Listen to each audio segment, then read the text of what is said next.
What's going on, everybody? How about this Friday? Oh my God. We got so much to talk about and nothing to talk about all at the same time. But we're back for another Friday. I know you're here. I know you're excited. I know Artie's excited to talk about what's going on with the Dodgers right now. I know we're all excited to talk smack about the Astros right now, even though the Rays are not showing up the way we thought they were going to show up. But I digress.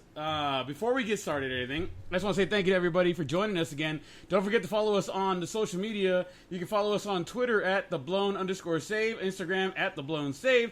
Don't forget you can also still email us or reach out to us at @theblown_save podcast at gmail.com. Website soon to come, very soon. I swear to God, guys, I keep saying it, but it's coming very, very soon. Don't forget, guys, if you guys do want to support us, you guys can pick up some merch at teespring.com/theblown_save. Links are in all the descriptions. Before we go anywhere else, I got to bring in my one, my only, my compadre, Mr. R.T. Casas. What's up, baby? Hey, not much over here. I was actually on the phone calling you because I was wondering where you were at. I was getting worried about you. I was doing the hype up for the show, bro. I'm like, this is the one show we're gonna do a year. It's unscripted this time. We're going off the cuff. We got so much to talk about with little to going on right now. No football this Thursday, but we got this mother going. Yeah, I found that strange that there was no football on Thursday. I was like, wait, what's going on here? Well, we had having football on Tuesday threw me off with not having anything on Thursday, you know? Yeah, no. I was hoping we'd have Monday, Tuesday, then Thursday, but here we are now, and we don't have any Thursday football, but we do have some amazing baseball to talk about. So, wait, before we get into it, we do have a special guest tonight. He's always over here talking smack behind the scenes. He's always over here, little. We're actually going to hang out tomorrow and play a little golf. The one, the only, my little brother over here, Mr. Andrew, Mr. Drew Boy. What's going on, man? You good? Oh yeah, I'm good. How you guys doing today? He already started the 3-drink minimum. He's already about 9 drinks in, but I don't think he's been used to having a couple drinks with us, so he's a little hurting right now. Yeah. I don't know, man. I got hit with a baseball bat. What is that, Seager? Seager thing hit me. We're going to talk some baseball here in a second.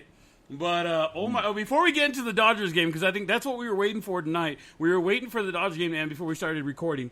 But before we get to the Dodgers game, we're going to talk about the Astros and the Rays. Now, the Astros have come back from a 3-0 deficit. Only one other team in MLB history has done this, which was the 2004 Red Sox.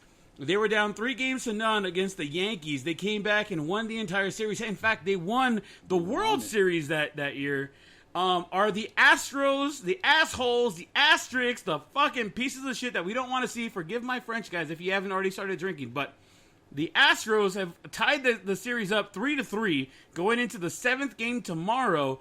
Are the assholes going to make it to the World Series one more time? Artie, what are you thinking, baby? I mean, I'm always going to root against those fools, and I like that the odds are against them tomorrow. So tomorrow they're facing Charlie Morton, who is a former player that was with them on their tainted title that they should have never won. But that dude has a .9 ERA in the playoffs this year, and then they're throwing some dude that's been getting shellacked. I'll tell you who it is in a second right now.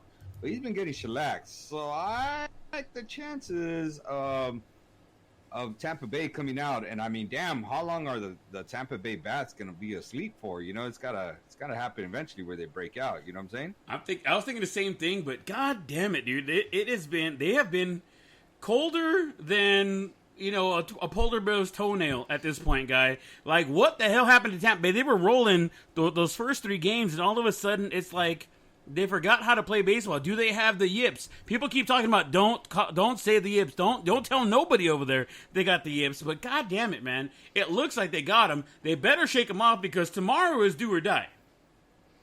Yeah.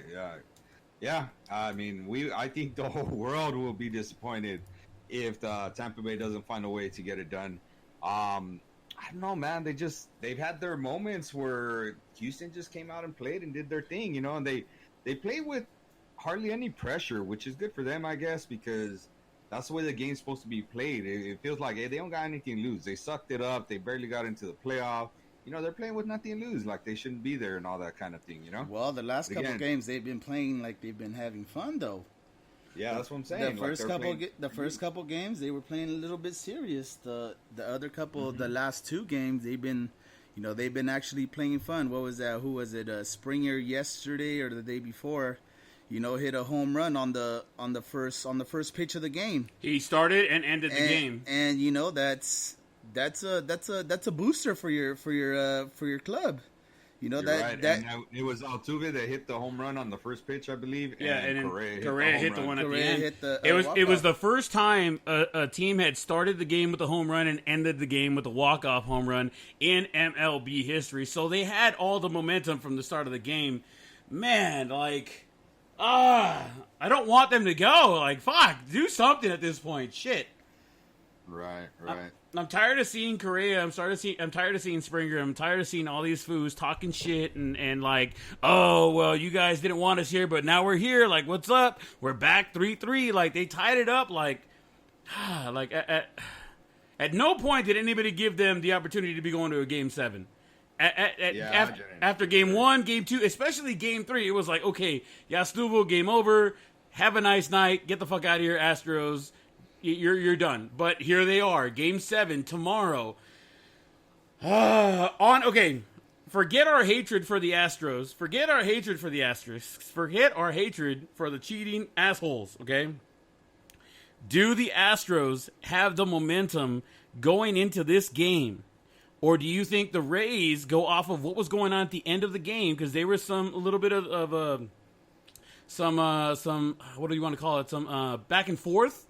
Towards the end of the game, people were chirping back and forth. Do you think the Rays used that at the end of the game to say, fuck these guys, we're going to take them out this game? Or do you think the Astros are going to ride this wave and go right into the World Series? Artie, what are you thinking right now? You know what? I haven't watched one single Astros game. I'm not going to lie. I don't watch them. On purpose. I don't want to watch them. Well, I was watching the Rays, bro. I was watching the Rays. They're playing the Astros, so you're watching them. So I didn't see any of the chirping that you're talking about. I wish I kind of would have seen it, what happened and stuff like that. I'd like to be informed before that. But I just think that you're right. The Houston has to have all the momentum. They're on a 3-game winning streak. I mean, what team would you say doesn't have momentum when they're on a 3-game winning streak? So who do you think is going to take Game 7 tomorrow? Honestly, if you had to bet it, what would you put? I still bet it. I still bet money on Tampa Bay taking it. It's only happened one other time in history where somebody came back from a 3-0 deficit. You know what I'm saying? Yeah. And ironically enough, it was in the ALCS. The Red Sox to the Yankees. So it's very unlikely that it happens. Plus the matchup, dude. The matchup just favors Tampa Bay. The only thing that's in the favor of Houston is the momentum. You know what I'm saying? The momentum is definitely in their favor. But I mean, damn, dude, Tampa Bay did finish a little strong too, because they hit a 2-run shot in the 8th inning. So it's not like they didn't get a little momentum going there at the end. Yeah, no, I'm with you there. I mean, they almost came back and won today. I'm not gonna lie. I mean, like I said, I was flipping back and forth, but we had the neighbors were here, the old lady was here, we're rooting for the Dodgers. I told you from the beginning, I'm rooting for you, compadre. I'm rooting for the Dodgers just because, let's not let Atlanta go, you know what I mean? So it was an interesting game. It looked really, really, really crazy when we get into the Dodgers right now, but, I mean, the Astros are scrappy. Give it what you want. But the Astros are scrappy, and they're not going anywhere anytime soon. They're going to go down. They're not going to go down without fighting, I should say. Funny thing though. Before we go anywhere else, I saw this this article. Artie, I don't know if you saw this, or Andy, I don't know if you saw this, but there was a guy down in San Diego. For those of you guys who don't know, the ALCS is being played down in San Diego at Padre Stadium. There's a guy who lives in one of the apartments that overlooks the stadium. Every game that they've been out there, he's been out there with one of those bullhorns, calling out all the Astro players for cheaters every single time they go out there to bat.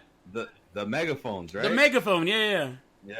Yeah, and he's talking about how he's been doing he's got a algorithm going, right? It's like 700 feet to where they're at, and he's been tracking it and stuff like that. I read a little bit of it, not the whole thing, but I thought that was cool, and I'm like, hey, dude, I like that guy. I want to buy that guy a beer. I think everybody, as long as the Astros lose, they want to buy this guy a beer. Hopefully, it doesn't come out later that was somehow giving the Astros a heads up of what was happening. Hopefully, that's just some awesome fan down there giving them shit because they deserve it.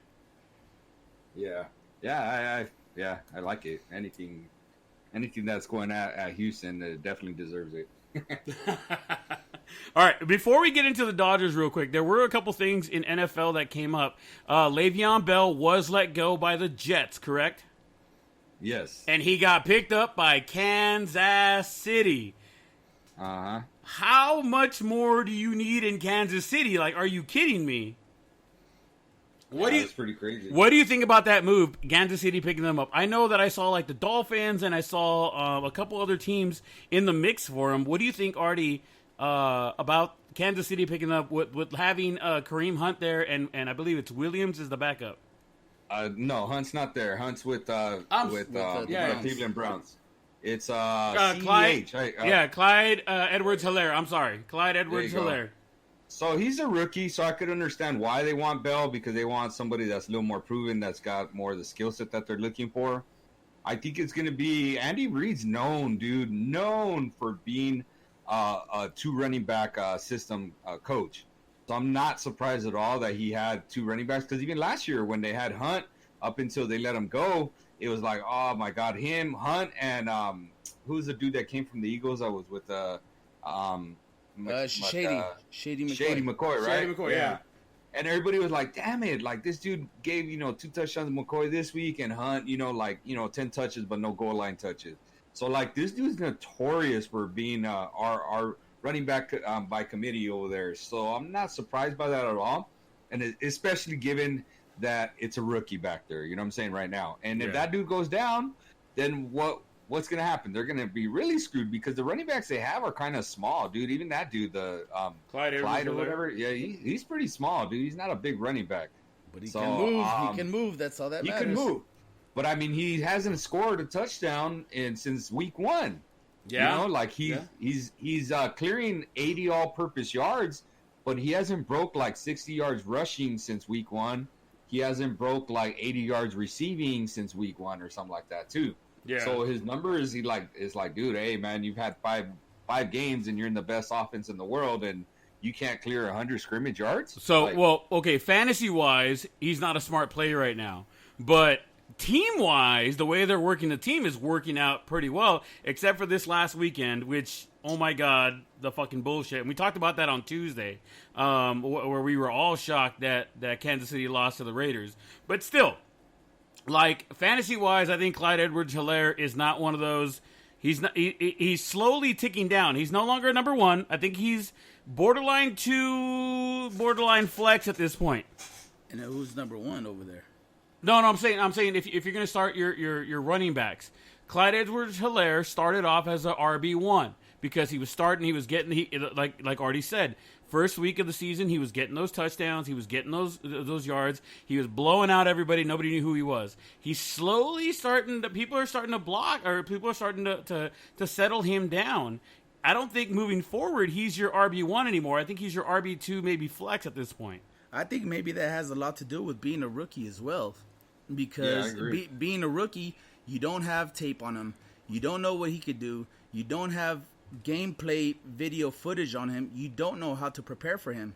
Same thing that happened tonight with the Dodgers and the brand new pitcher for the rookie pitcher for the Atlanta Braves. The Braves, what was he? The mentor. They don't know what to expect from him. Why? Because they don't have no video footage. They don't know releasing points. They don't know, the little things that you look for as a batter, that you look for that a pitcher does. So even, it's hard to judge, just by being a rookie. Being a rookie, you can do some damage because you really don't know what the guy's got until he's out there. Yeah, I agree. I think the smart play, I think it was a real smart play on their part. And I mean, dude, they're paying him pennies. They're talking about he could make up to 1.69 million, up to. Dude, that's the ceiling, man. They got all these dudes on like some payment plans and stuff like that, man. They're talking about layaway and stuff like that. I mean, damn, dude. Well, they did no, up to, right? They did give Mahomie the contract of contracts this last offseason. So I mean, they got to save money where they can save money. I mean, they got Clyde Edwards-Helaire on that rookie contract for at least 4 years. So they don't really got to pay him for 4 more years. I mean, if he continues playing the way he's been playing, if he's consistent, I don't see why they wouldn't give him a little extra here and there. But they don't have to. It's as far as business goes, you don't have to pay him any money for the next 3 years. But what if he sits out like Ezekiel Elliott, who does their little, I'm going to sit out until I get paid type stuff? You know? I don't see Clyde Edwards-Helaire come out as a player like that, unfortunately. I think he's one of those guys like, I know what I'm doing. Like, hey, guys, I'm going to keep rocking and rolling for you. Like, hook me up with some money. I'm not going to ruffle any feathers, but come on, hook me up with some money. That might be one problem that the NFL might have, is you have all these rookies that are coming out, you know, getting their 4-year contract or whatever as rookies coming out. They do good, they blow up, and, you know, they want to get paid. The NFL should probably hold these players to their contract. They sign it. They want to go to the league. 4 years, that's what you should get, and that's where you should get paid. That's where you should do before your next contract signs. You know, you play for 2 years, you do good, okay, then you get paid. But you want to know what happens to those other 2 years that the team actually really almost got gypped for. Okay, yeah, you signed them at the perfect, you know, point of draft, but, you know, you sign the contract. You know, as a person, as a man coming into the league, you sign that 4-year contract.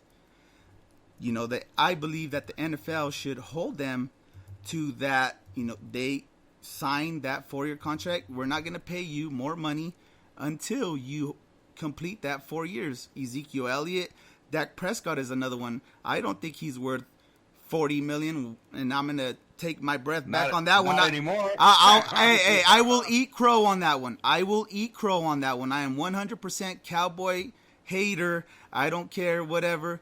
But you want to know what? I'm going to have to give it up for Dak Prescott. Coronavirus here, 2020. Hey, you know, he just do not have a defense over there.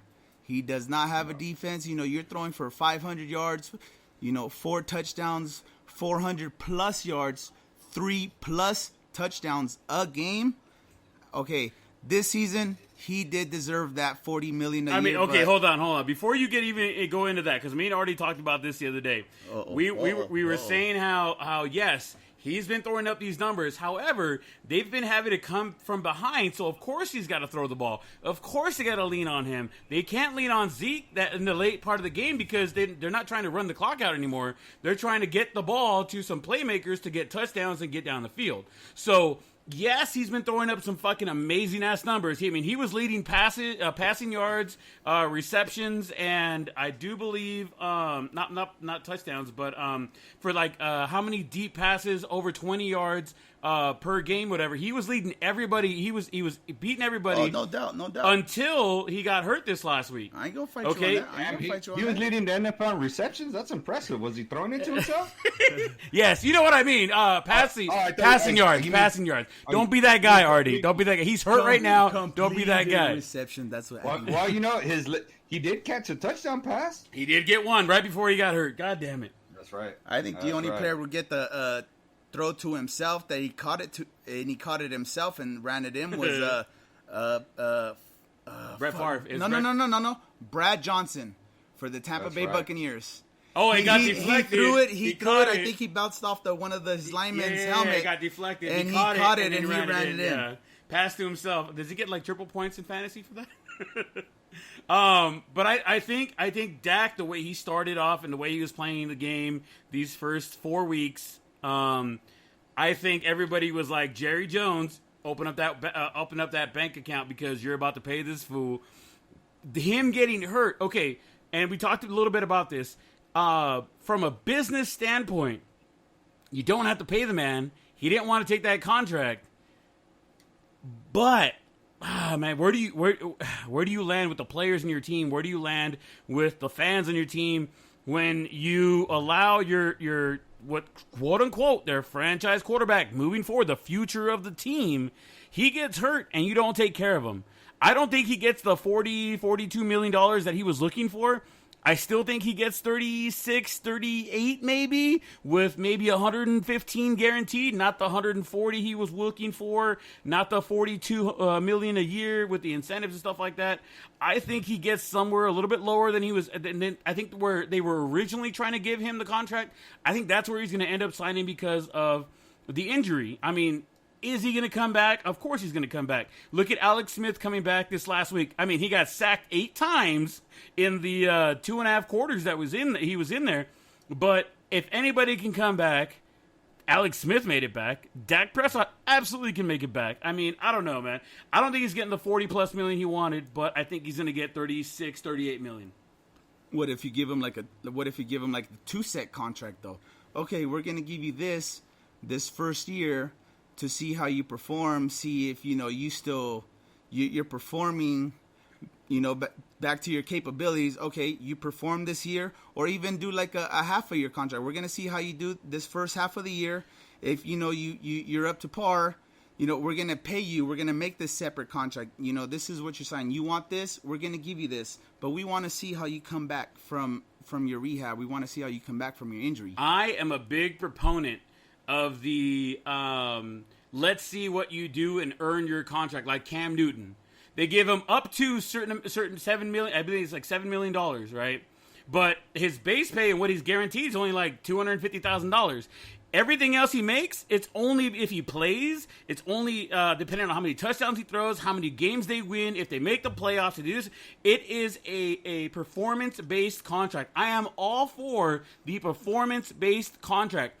Dak Prescott wants to come back and say, give me that $42 million. I said, okay, your contract is for $42 million. However, this is the way you're going to earn those $42 million. Yeah. Your base is going to be 36. If you want to earn these other ones, you got to win 10 games. Okay, you get an extra $2 million. You get us past the divisional, or you win the NFC East. Boom, you get another $2 million. You get us past the divisional series. Boom, you get another $2 million. You get us in the NFC Championship game. Boom, you get another $1 million. You win the championship game, bring us to the Super Bowl. You get another $2.5 million. You know what I mean? But it's got to be a performance based. You notice all these accomplishments you're naming.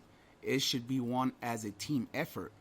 Now, if he wants that extra, like you say, you're going to give him those performance bonuses. Okay, we want you to throw for, 4,000 yards this year. You hit 4,000 yards, you get your bonus. You hit X amount of touchdowns, you get your bonus. You hit X amount of this, whatever, you get your bonus. Those should be the stipulations to his getting his 40+ million a year and keeping his, contract light. Okay, yeah, you're going to get a light contract, but hey, we're going to guarantee you this money, but you have to put up these numbers because, hey, you're coming off of injury. We're taking the risk. We're giving you your contract that you wanted, but at the same time, you have to perform because a lot of these people, they get hurt and they go in the shitter. Vince Young, did he get hurt, or RG3? Some of the top quarterbacks coming out of college get hurt their first year. They get paid, and now garbage. Artie, what are you thinking? I always thought it'd be real cool if they had like almost like offensive and defensive breakdowns, like okay, plateaus. You know what I'm saying? Like, okay, if you throw 40 TDs and you'll make 50 mil this year, if you throw stuff like that, you know what I'm saying? Like plateaus, and if you're hitting those plateaus, you'll get top dollar that year. Like pay for play. Does that make sense or not? Yeah.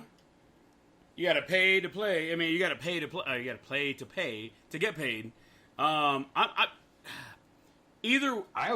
be cool. Imagine like the top dude, or, you lead the NFL in rushing and you get an extra, 20 mil. I don't know, whatever, something like that. That'd be awesome. Imagine. That would be great. I That would think keep everybody happy. I think so. Okay, we're going to give you this much, but you can get this much more if you do these things. You pass for more touchdowns. You break the record for most touchdowns in a single season. You break most touchdown passes in a single game. You break the all-time single game rushing record. You break the all-time rushing record for the season by a rookie or by a vet or whatever it might be. You get these extra things, and you will get the money you're looking for, but you got to make these things happen before you get the money. I'm all for the performance-based contract, believe me. So you're saying get a base pay and then get bonuses if you complete certain tasks. I think so. And I mean across the NFL, dude, not just in Yeah. for a player. I think that would be so cool to do that. I think that's how it should be. Depending on how many years you're in the NFL is how much money you should get base pay. Yeah, and then if your base pay will go up. Yeah. I mean, granted, there are certain, I think, exceptions to things like Aaron Rodgers, Russell Wilson, Patrick Mahomes, Lamar Jackson. Obviously, they get a little bit extra because they get a bonus for what they did the previous year, and you're expecting them to do the same, if not more. But you could always set that up to go, if you beat what you did last year, we're going to give you an extra bonus of X amount of dollars for doing that this season. Or there should be a bonus if you do it 2 years in a row, type of stuff, you know? That too. And you want to solve some money problems across the board? There you go. That's an easy and perfect way to do it. It's going to take a lot of thinking, a lot of creativity amongst stat heads and stuff like that, you know? But I mean, I think it's very possible. Is the CBA going to agree to it? Probably not. Nah, but they want to get their money, and they want to get it now and call it a day. Right. Well, that's why they should hold each player to their 4-year contract, so that way, They do hold them, Andy. That's the thing. The dudes, they do hold them. If you choose to hold out, you're not getting paid to get held out. You know. So they lose the money if they hold out 4 games. They lose the money for those 4 games. Yes, Correct. Yes. And, let's just say Zeke, right? He held out for those games. He wanted the extension. He got the extension, but he's still only getting paid what original contract was for the games that he played. So that new contract won't kick into year 5. Exactly. He's trying to get paid. He's trying to make sure that he's going to get paid now. He's trying to make sure he's going to get paid in the future for him playing right now. So the sit out wasn't because he wanted to get paid now to guarantee. His money. he got a little bit of a bonus. He got a little kicker, like get the fuck back in the game. Let's get playing. But his most of the money coming around year 4, year 5, year 6, 7, and 8. Yeah, I think that's wrong. I think they should play their 4 years. You shouldn't have to renegotiate your contract until after the 4th year. After the 4th year, because now if they want to renegotiate or if they want to do something, hey, you want to know what? That franchise or that club has gotten their money, their 4 years worth of, okay, he came out as a rookie. They're selling jerseys like crazy. Okay, well, we're going to keep selling jerseys like crazy. And, in the 4 years when your contract's up, we're gonna see where you're at, and then we're going to give you a new contract. What happened to these players that, you give them a new contract, they'll get injured, and then they're not playing no more. I mean, that's the biggest thing with guaranteed money, and that's one of the biggest things they were talking about Dak's contract. He took the franchise tag. He's getting paid the $36 million this season. However, he banked on himself and he bet on himself, and so far, for those first 4 weeks, it looked like he was winning that fight. Mm-hmm. And then he got hurt, and he's done for the season. He's getting paid this season, but he's not guaranteed anything else after this. Well, they should pay him no matter what because he got injured. It's not he's holding out. He's guaranteed this. Like I said, he's guaranteed his season. This season, he's guaranteed his money. It's next season and the seasons going forward that he's exactly. That's where he bet on himself and said, no, I'm a free agent. I'm going to take that franchise tag. I'll sign the franchise tag. Let me show you that I do deserve the $42, $45 million a year that I'm telling you to pay me. And in the first 4 weeks, he was showing people up. He was like, hey, I deserve this fucking money. Week 5 came over, and there goes his ankle, and everybody's got to go like, well, you were looking like it, but you didn't make it, so from a business standpoint, it's a fucking shitty situation that they're in. I mean, not to sound like a dick or anything, but you know what that reminded me of? What's that? Joe Theismann. Oh, damn! You shut the whole stream down right now, bro. Hey, but it's true. You know. For those people playing at home, maybe the younger crowd who don't know who Joe Theismann is and what happened to him, Andy, why don't you enlighten them? Well, like they say, the first check you write is for your mortgage, and the second one you write is for your insurance. And obviously, the Redskins didn't have no insurance on that house. So what happened? Lawrence Taylor came in, fucking swim move, let me just jump on you like I'm jumping on something.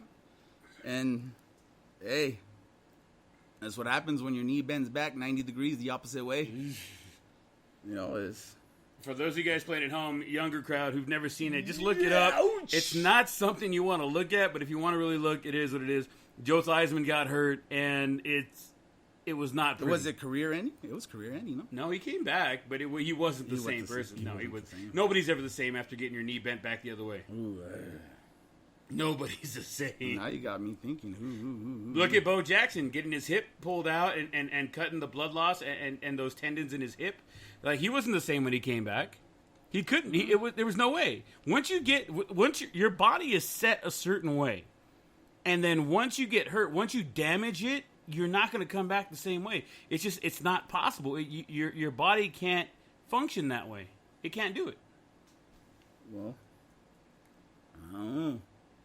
I don't think no one's ever done it. Come back from a series. Well, no. Who was the player? Alex Smith. No. Who was that one player that broke his back? He broke his back off a kickoff return. His back bent at the hips. Already, you knew what we were talking about here? No idea on that one. Johnny Knox. Receiver right. for the Bears. He came out Bears. on the Bears. Ah, Bears. He came out on the kickoff return, thought he was hot shit, and I don't know what happened. He tripped or whatever. The guy went low. He was falling down, and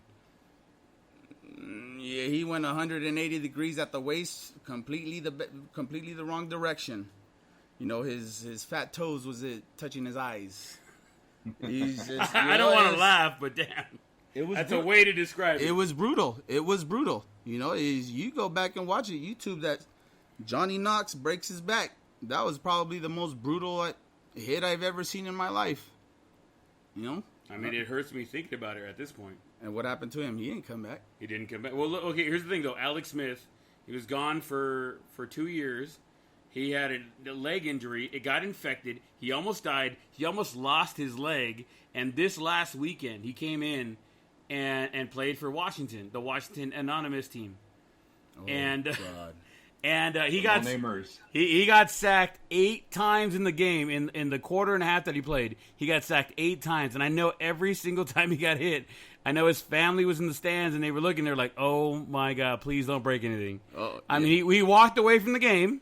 He made it interesting at the end, but still, don't say it can't happen because people are out there who can make it happen. We talked about this on Tuesday, Artie. When you got to tell yourself, like, other people have gone through this, I can go through this as well. They have gone through this pain, I can go through this pain, and we can come out the other side, right?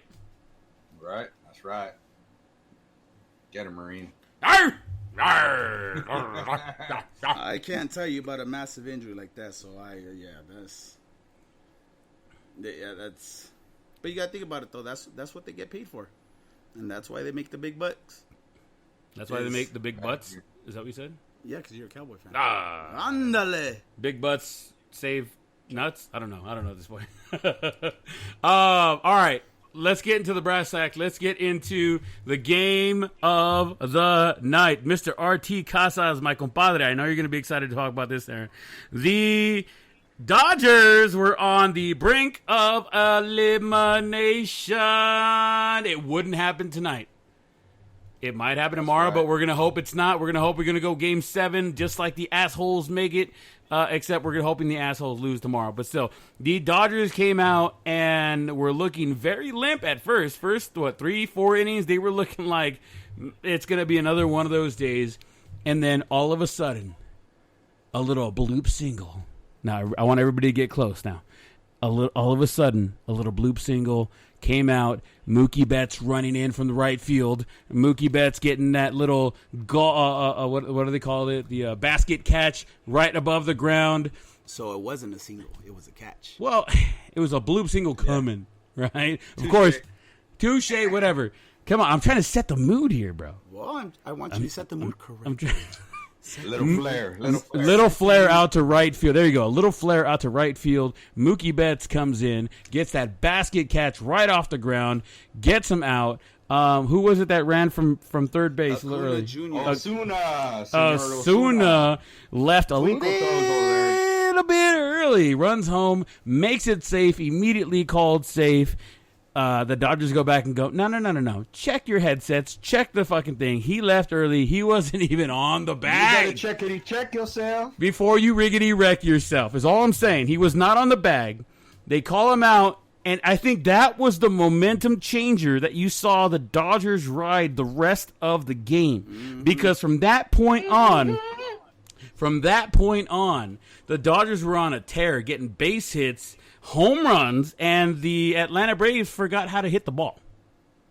I think that took the wind out of their sails, and I mean, oh my god, dude! Like, the quote unquote hit batter with was it Will Smith? Yeah, but I mean, don't forget. Okay, so you're missing a couple things here. Don't jump the gun. Corey Seager, the very next inning, leads off the inning with a home run, a shot into center field, like absolute shot. I mean, damn, dude. Fly balls go to die out there. That dude hit a shot into dead center field. Solo bomb. Gets us back in there, right? They're still chasing 2-1. No big deal, right? And then, I believe 2 innings later, the Dodgers are still flirting with some trouble and stuff like that. But Max Muncy draws an amazing walk. You know, he was up 3-0 in the count. Yeah, 3-0 in the count. He takes the team pitch for 3-0 for a strike. He takes I think he takes another pitch. Yeah, he did. For a strike. It was a borderline pitch too. Yeah, slider, 2 sliders, and then he comes back and takes another fastball, just a hair outside. Draws the walk. Damn, I forgot how they got the second guy on though. How'd they get the second guy on? I think they got a base hit, maybe. I don't think it was 2 walks in a row, right? No, it was a base hit. It was a base hit, right? Yeah. I think the first one might have been a base hit, and then it was a walk, no? No. No, he's right. I think he's right. I think the first one was a base hit, and then the next one might have been a walk. Because they held him. I believe when he hit it, they held him, and there was somebody already on first. Mm. I think he's right. But it extended that inning, you know, because that was going to be with 2 outs. That was all with 2 outs. And then the big blow of the night came Will Smith, 3-2 count. And that's how I knew it was with 2 outs. Because it was with 2 outs, 3-2 count. I was happy that the runners were in motion. I was like, all right, cool. Maybe we could get a guy going somewhere. We'll get something going on, something like that, right? Yeah. And damn, dude, he hit an absolute mammoth shot, like just absolute bomb, dude. Like I was just surprised at how far he hit that. And obviously, I was on the couch and I just jumped out of the couch and I was like, "Is it gone? Is it gone?" And I was looking at him and he was basically pimping the home run. So I was like, "Oh, it's gone." If he's looking at it like that, you know? Yeah. So yeah, man. So that set it up. And then obviously, like you said, some of the other dramatics that happened a little bit later, where Taylor, you know, he hit the knob of the bat, and then all of a sudden he turned it from a knob of the bat to a double down the left field line, and then a base hit by who was the base hit by? I want to say Mookie Betts. Mookie Betts got a single. Yeah, it was Mookie. No, it wasn't up the middle. It was on the left hand side, and I think it was a double. No. It was a single. It was a single. It was a single. Then how did he get to second? Because the next batter up, he hit a single and scored Mookie. He stole it. He stole second base. Ah, okay. Yeah, he stole second base. By the way, guys, go get your taco at Taco Bell for that somebody's stealing a bag in the in LCS. Keep going, Artie. Let's go. Keep going, Artie. So then they got a little momentum. I think someone else drove in another runner. I'm drawing a blank on how. And then obviously the death shot was a 2-run shot by Corey Seager. And it was pretty cool to see that Corey Seager is the first shortstop in any series to ever have 4 home runs and 10 RBIs in a series. So that to me was real cool. And he was like, "Oh, that's pretty cool, but we still got tomorrow to worry about. I worry about those accolades when we get there, you know." Yeah. So like, I like that thought. Oh, and they also asked him. So this was interesting. I like the way he said it. He said, "What's it gonna?" He's like, "What's gonna be so different this time against? How are you gonna get over facing Ian Anderson and what's the other dude? Max Fried?" He's like, "Wow, we hadn't seen him all year, you know. So it's always different when you don't see him the first time. Then you come back the second time, you have a little bit of a book. You know what everything looks like. You know what the pitches. So they're not gonna catch us by surprise this time." He's so that's gonna be to our benefit. And I'm paraphrasing as best as I can. But I thought that was really impressive, the way that he said that. He was like, "Well, they're not going to catch us by surprise, and last time was the first time we saw them, so don't expect the same thing to happen again." You know? Well, let me ask you this, Artie, as a diehard Dodger fan, the only diehard that I know. I mean, I know a few other diehards, but let me ask you this: so 2 games ago, the Dodgers came out, put 11th spot in the first inning. I even called you. Because I was driving, and I'm like, is this true? Are they up 11-0 in the first fucking inning? Are you kidding me?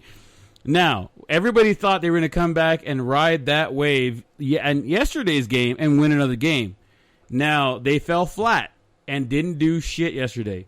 Are they going to follow up tonight's game tomorrow with another spectacular game and put up some runs, or are they going to fall flat again? What do you I mean, I know you want to root for the Dodgers. I know it, but I need your analytical side. I need your sports writer side. I need to know what you honestly think without putting your love and feelings into it. If you had to put money, you think they're going to come out and do work, or do you think they're going to fall flat again? So my thing is, I think what I think is going to happen is, or what I'm worried about as a fan or the analytics is, the Dodgers do really bad against left-handed pitchers. So I'm really worried about that. You know what I'm saying? I think that's what their kryptonite has been all season long. Is why do you think that is? Against lefties. Just because their bigger hitters are lefties, you know, the dudes that drop bombs. They're lefties. And, I mean, these dudes just suck balls against lefties for whatever reason. Jock might as well not even have a damn bat up there when he goes up to hit against a lefty. Muncy, he does work counts and stuff like that, but he hits like the most meaningless home runs you'll ever see, you know? He hit that grand slam, sure, after we're up like 6-0, you know? He just hits some of the most meaningless home runs that I've seen. He has 12 strikeouts in 10 games this postseason, dude. 12 strikeouts. How many times how many times you gonna look at a ball go by you without swinging? In a game like this, I kept saying it all game long. In a game like this is a win or go home game. You can't be taking those close pitches. You got to at least foul them off. You got to fight them off. You got to do something. If you're staring at them, like you say, "Can I help you, sir, with anything?" No, I'm just looking. Yeah. You got to have that in a game like this. I think Artie was right with that left-handed pitching because, I mean, with this new rookie that was coming up, Mentor, he was, you know, lefty. What do you have? 7 strikeouts in the third in the third inning. 3 innings, yeah. You know, he was completely dominating the Dodgers single-handedly, and you know, you're right on that, Artie. They can't handle. I mean, I don't even, you know, I do not watch the Dodgers, but you know, coming to and seeing that. You know, I really do see that, and I really do see your point with them having difficulties facing a left-handed pitcher. Well, they're a left-handed hitting heavy team, so they got almost all, like Artie said, all their heavy hitters are on the left-hand side of the bump. So if they're getting pitched lefty, they're not doing very well. Except for Corey Seager, he's the only one that's kind of immune to that shit for whatever reason. But that's what I personally think that's because he has a short, compact swing. Like, he doesn't have a big swing. I know he's been hitting the ball very well. He also chokes up on the bat, which gives him more bat control. Right. You know what I'm saying? So he's the only one. But, you know, again, the lefties, the problem is the big righties, or we don't even really have big guys, but the dudes that are supposed to be hitting lefties have not been doing very well this series and this postseason. And that's A.J. Pollock and Mookie Betts. Those are 2 of the big righties that were – what's the other one's name? Chris Taylor. Chris Taylor, dude, came into this game. He was 1 for 11, I believe, in the series. Mookie Betts was 2 for 16. and AJ Pollock was 2 for 11. Like, dude, those are our guys that are supposed to be lefty killers, and they only got 5 hits combined. Come on, man. Come on. Let me ask you this, Artie. I got the lineup for tonight. We got Betts, Seager, Turner, Muncy, Smith, Bellinger, Pollock, Peterson, Taylor. Who do you go? All right, tonight you're sitting down. Tomorrow, who do you go tonight? You're up. You got to come in. You got to make things happen. Who are you swapping out in this order for tomorrow night? If you are the manager, who are you bringing in that's not in there tonight? Well, I mean, the dude that's out for sure is Jock Peterson. He's out. And I like Kike, man. I think Kike is a left-handed killer. I know he doesn't want to be known as that, but I'd put Kike in there. And that dude always seems to have some energy on him. You know what I'm saying? Right. So I want a little piece of Kike in that lineup somewhere. Swap him out for Jock Peterson. Okay. And honestly, I would maneuver the rest of that lineup, but I wouldn't swap anybody else. You got to ride your horses, man. You got to live and die with your horses. You can't die with Cody Bellinger on the bench. You can't die with Muncy on the bench. And again, Muncy, he has what they call reverse splits anyways, and he does pretty well against lefties, even though he's been struggling. He's just been having a bad year in general. Yeah. But he's one of those, lightning in a bottle, man. Like, that dude's, he's going to break out. He's going to break out big eventually, Yeah, well, is he going to break out now, or is he going to break out next season when it doesn't matter anymore? Well, who knows, man? Well, obviously, if I knew that fucking $1 million question, I'd go put it in the bank over in Vegas, right? As we all would. Well, we just got to see where his contract is, because usually that's how it plays out. If it's contract year, they'll have a blowout year. But if they're in the middle of the contract, they're just not going to give two shits. They're just going to go out and have fun. I think he signed a 2-year at the beginning of this year, didn't he? He signed a 2-year that one I don't know. A 2-year extension, anyways. But he's a dude that was like working at a supermarket, when they got him. Yeah, I heard about that. Okay, before we get into him, what's your guy's name that throws the ball a million miles an hour? Looks like he's throwing a freaking ping pong ball at a beer pong table. Bruce Starr, Gratterall.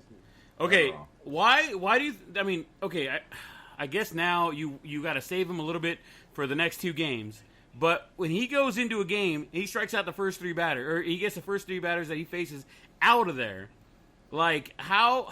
I mean, to me, it was like when they put Kenley Jansen in. I even text you. I'm like, they're putting in Kenley like right now. Like how long do you let Kenley roll before you got to be like, bro, we gave you 4 runs. I mean, he got the side out. Let's give him that. He got the side out, but he struck the side out. Is what you mean? He got him out 1, 2, 3. Watch it. He wants to get all technical. Like ahí no queda muy chingón. He struck out the side. But how long are you going to ride Kenley before you let Gratterall go in there and just close the game out, peacefully throwing 100 miles an hour? Is he dependable? So far, he has been. I think so. I don't know. I mean, yes and no, Brent. I don't know if you saw the stats. I didn't realize his number. He's been getting hit hard, dude, this postseason. Like, hard. I didn't realize he had been getting hit that hard. When you say getting hit hard, how hard has he been getting hit, really? Well, he gave up 3 runs. He's given up 3 runs in 3 innings, and he's only striking out 1 guy. Well, prior to today's performance, though. So that means what? Getting hit hard. Someone asked me to. So that means you're not gonna play your top guy. No, I mean I'll play him. Don't get me wrong. He's just been getting hit harder than I thought. So it's not as easy as black and white call as you would think it is. You know what I'm saying? Yeah. Like, but don't you? Wouldn't you want to give your like you just said it earlier? You always ride your aces, ride your horses. You don't want to ride your horse? Yeah, that's what I'm saying. Like, I give him, but it's not an easy call is what I'm saying. I'm not saying I'm not. I said it's not as easy of a call as you would think. Everybody's like... What is his blown save, percentage look like? What does he look like? He hasn't come in for a save yet. Well, actually, technically, he did. He came in for a save against San Diego, so he's 1 for 1 on his saves in the postseason. What about in the regular season though? What's his? I don't know. He was a rookie this year, so I don't think I don't know if he had any saves in the or is he another Kershaw? During regular season he's fucking Mufasa, and then in the postseason he's okay. he's Okay, Zazu. whoa. I mean, you gotta roll that back. No, you can't go that he route. Says is ignorance. So Just give me an example. I mean, no. He digs his own grave right there when he starts saying it like you that. can't. It shows how ignorant he is and how much of an Angels fan, but not a real. Because I think Kershaw's a good pitcher. Okay, hold on. Time out. Okay, time out. First off, Kershaw's a big time out. First off, don't bring the Angels involved in this, Artie. I know you were looking for it. Don't do it. Hey, we're talking about Kershaw, but look here. I'm rooting for you. He brought up the regular season. I am okay. Postseason. And I get it, dude. And I'm not holding on because I like to talk. Somebody's getting loud. Oh, I got you. I got you. No, I got you. But here's the thing. I'm even backing you up here, Artie. I think Kershaw had a great game yesterday. I think he had a respectable game. Okay, he's been having a great postseason. He had a respectable postseason game. An errant ball thrown away by one of the fielders. It spelled his doom right there. You saw what was about to happen. The Dodgers got in their own way. It wasn't Kershaw. It was the Dodgers, the rest of the defense getting in their own way, and the bats not showing up. That's what happened. I see nothing but hatred towards Clayton Kershaw today because of what happened yesterday. But he had nothing to do with what happened there. It was the defensive mistakes that happened. It was what happened after that. Nobody could hit the ball anymore. Nobody could see the ball anymore. Nobody could do anything. Everybody had, and I don't want to say it, but everybody had the yips yesterday after that errant throw. After that errant throw to first base, it gave them the runner at second base. It all went down from there, and it wasn't Kershaw. It was the defense, and it was just everybody forgetting how to play. I think the whole Kershaw curse that people like to talk about, I think that got into everybody's heads like, oh shit, is this happening right now? And I think everybody else lost track of what they were supposed to be doing, and that's how they lost the game yesterday. It wasn't because of Kershaw. So everybody out there talking about the Kershaw curse and here's October of Choketober for Kershaw. He has been a great pitcher this postseason. And yesterday, yes, it wasn't the perfect Kershaw game that I guess everybody was looking for. But I think overall he had a very respectable game with only 1 or 2 mistakes. But the biggest mistake was trying to get out of that inning. That bad throw, giving the guy a second getting a pass ball, going to second base. And that's what threw everybody else off. So then let me say this. Do you think the Dodgers, as a defensive unit, feels a little bit more comfortable because you have Kershaw on there and you think you're not going to make as many defensive plays because you do have an ace up there? You do have probably one of the best pitchers in the game going up there. Walking Hall of Famer. You know what I'm saying? Dude, now you're making mistakes. Now, is it because you're not prepared? Is it because you think, we got Kershaw going tonight, he's gonna perform, he's gonna do good. All we got to worry about is our bats. When you're just all worried about your bats, now you're not worried about your defensive game. Now you're getting balls hit towards you. Now you're not playing a defensive game because now you're worried about offense, but now your defensive game is not showing up. Do you think that may be an issue? All right, Artie, the floor is yours. Yeah. I mean, I'm just asking as a question. You know what I'm saying? No, I got it. Okay, do you guys understand what I'm trying to say? I stopped that real quick between you, him, and the whole Kershaw thing because yes, absolutely. I think I agree with Artie that it's a very ignorant a thing to say that Kershaw, here he is again, the postseason monkey off his back. He's in mid-season form right now because he's only played so many games. So he's in mid-season. This is when he's rocking and rolling before he gets hurt, before anything like that. Right. Artie, honestly, bro, the floor is yours. Go for it, baby. Yeah, please, dude, is it just because, or is there confidence? Are they overconfident going into the game because Kershaw's on the mound? And now you're not making those defensive plays. Are you getting where I'm going at, Artie? Yeah, I think you have something going with that in terms of like the overconfidence. Okay, yeah, I think they expect. I think they expect Kershaw to be too perfect and to throw up 10 strikeouts a game in the postseason, and people forget. So in the regular season, dude, you're seeing a lot of scrub teams. You're not seeing an elite team every single time you come up. In the postseason, you're seeing an elite team every time. Yeah, like they're in the playoffs for a reason. They didn't accidentally get in there, right? Okay, unless you're the Astros, right? But for the most part, you didn't accidentally get in there. You're an elite team. You're a team that hits the ball well, finds a way to make things happen. So he's now going up against elite hitters, and a lot of people and I didn't realize this because in some ways I was never on the Kershaw hater train, but I didn't understand some of the numbers, right? So then I started looking more into the numbers, and even like John Smoltz said, like, dude, I don't even have a winning record on his resume. He's that John Smoltz, John Smoltz was 11-12. They broke down all the Atlanta Braves pitchers, and none of them had a winning record. I think Tom Glavine might have been the closest one that broke like 500 terms of winning record. Not even Maddox. So like, no, none of the big three, which is Maddox, Glavine, and Smoltz, had a winning record in the postseason.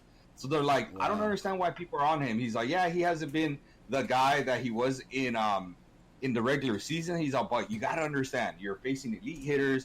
He's all, I didn't have a winning record. My numbers aren't the greatest, and he's in the postseason. He's all, but you know what's going to cause everybody to forget about all that at the end of the day is if they ever finally win one. Kershaw's window is closing, dude. He's got 2 years left on his contract, and realistically, that might be the window that the Dodgers have of trying to win a World Series. Are they good enough to win it this year? Sure. Did they put themselves in a bad spot? Of course, But it seems like they kind of do that every year, except for the year that obviously they got. Me personally, I know the Red Sox cheated against them as well, too, but the Red Sox were just a better team. But to me, the Astros clearly cheated them out of that World Series. Like, I don't think that there's any way the Astros beat the Dodgers in that World Series if they're playing straight up, they play clean. Or even if you give the same kind of, like, what's the word I'm looking for here? Like the same kind of like signals to the Dodgers that the Astros were getting. If you played everything on same level field, right? Right. Like the Dodgers come out on top because that series went 7 games, dude. 7 games. There's no way, man. There's no way. And you know what? It threw me off too because I believe there is one game. Correct me if I could be wrong, but I believe there's one game where the Dodgers were up and Kershaw was pitching, of course, as usual, in Houston. And then they were cruising, and then all of a sudden the bats came alive in Houston, and they even scored 3 runs, I believe, in 1 inning against Kenley Jansen, and they came back and stole that game. And I was like, wow, I thought for sure that was like the whole momentum shifter. That changed everything in the series. But again, going back to Kershaw, I think you're right in terms of like dudes play tight. You know what I'm saying?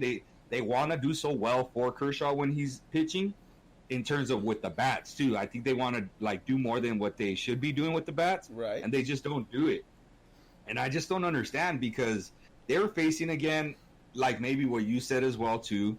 They're facing a dude that they did not have a book on. That rookie that pitched against Kershaw that day. I'm trying to blank on his name, dude, right now. But he's a rookie. The rookie was tonight, Minter, the left-hander. No, and you're actually wrong on that. Minter, I believe, pitched last year. The rookie was yesterday. That dude had never thrown more than 3 innings. I think he made his major league debut this past year. He made it. No, the starting pitcher for tonight's game made his major league debut today in this game. Pitched 3 innings. Yeah. You see. I'm gonna look that up, but I'm pretty sure. Look it up because we were all talking about how you're gonna allow a rookie pitcher to come in and dominate the first 3 innings. He had 7 strikeouts. Yeah. Yes, 7 strikeouts. I'm not denying that. I'm not denying any of that part. And that's where I'm telling you that the pitcher, this dude's 27 years old.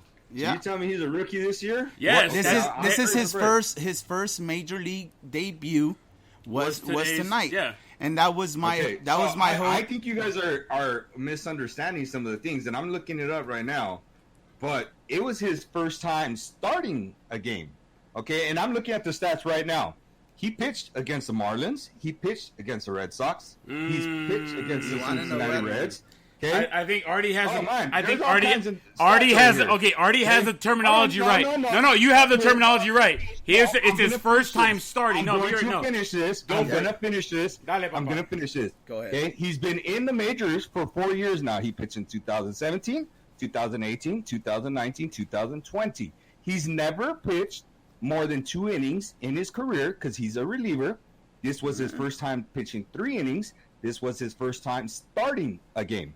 Okay, so now while I'm with you, I was really impressed with them. Don't get me wrong, right? Like I'm with you guys. Sometimes people don't have their shit or facts straight, and they just like to talk out of their ass when they don't know what the hell is going on. Case in point, a dude that you guys are calling a fucking first-year rookie pitcher that's been pitching for 4 years. No, you're right, Artie. I think that's where you're I right. think we heard his first MLB start. I think that's what we heard. That's and what we heard. took His it first, as and we his took it as first. Oh, you know. I know. I'm running with it. Yeah, I know. But the pitcher, and it's killing me. Who the hell is this dude that pitched the day before? I want to say it was. I have to look at that one because I don't even know what his name starts with. To be honest. But that dude was making his.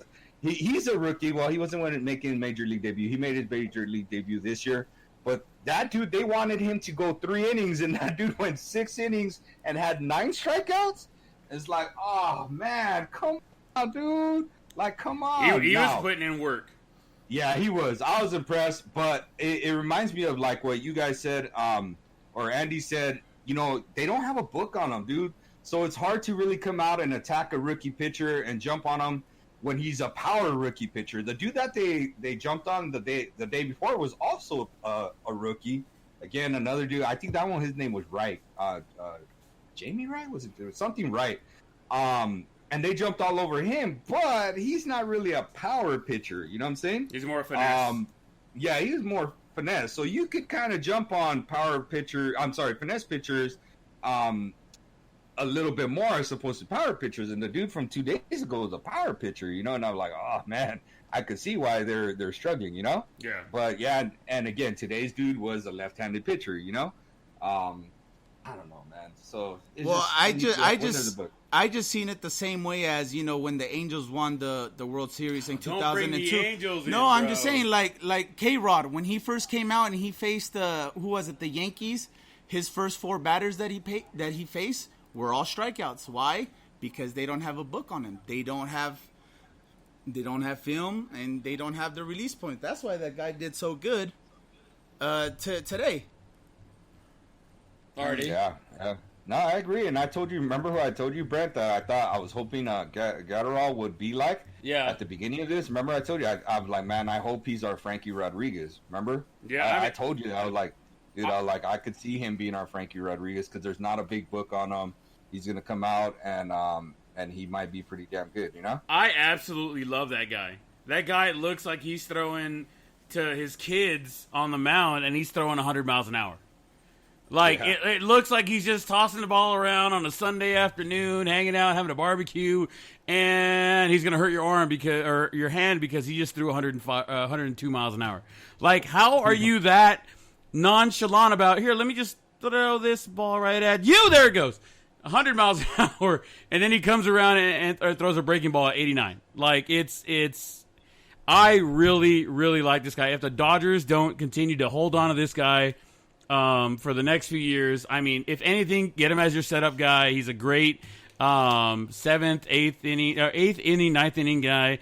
I think he takes over for Jansen moving forward, but I mean, who knows where they're going to use him in the next year if they don't continue to use him this season because tomorrow doesn't work out the same way they expect it to work out. You know what I mean? But I love this guy. He's a young pitcher. He's got a fucking highlight arm without even looking. He doesn't. Okay, for those of you guys playing at home, when you watch this guy pitch, when you see a pitcher throw the ball, you see them pick up their left leg or right leg, whatever, and then stretch it out and use that rubber to push off.